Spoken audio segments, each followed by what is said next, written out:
Alright, this is my 96 Mustang GT. I'm doing a thermostat on it. It's been sitting for quite a while, so it should be, cooled off enough.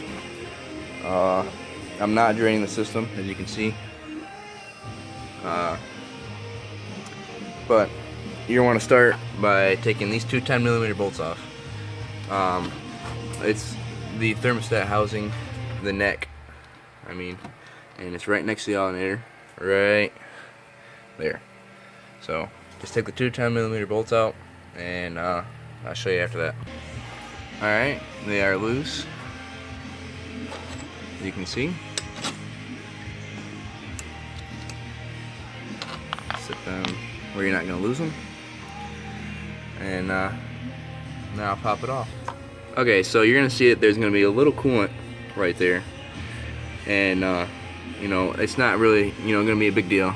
Okay, you can see right there that I spilled a little bit. It's not really going to hurt anything. So, but you're going to probably end up wanting to get a screwdriver and putting it in through there and pop it up. I'll show you here in a second.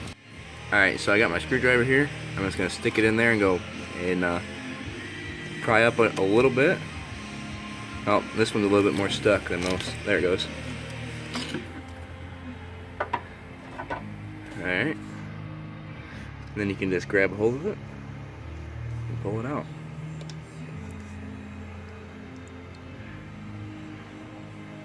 And then you're going to want a rag to grab it, and then you won't make a mess.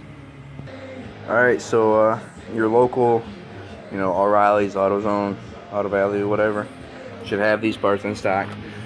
The part number for the thermostat O-ring is 35489, and the thermostat is 3779.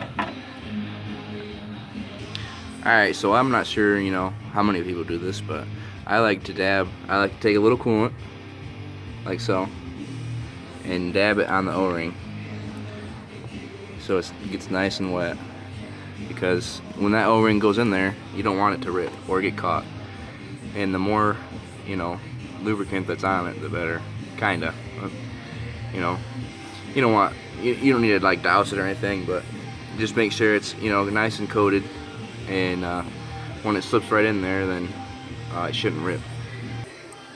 So basically all you're gonna do is you're gonna put the thermostat in first with the spring part down.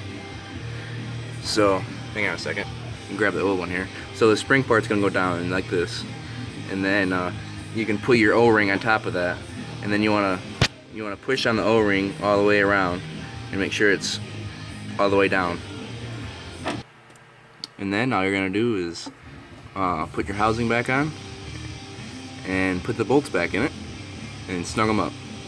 Okay, so I got them snug down, and the torque specs on these are 15 to 22 foot-pounds.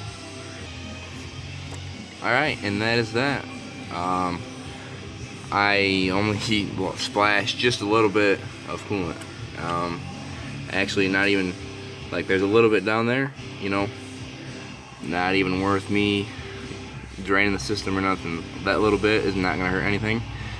You can stick a shop rag or a paper towel down there and dry it up, and you'll be good to go. So yeah, so that's how to do a thermostat on a 4.6 liter Mustang GT.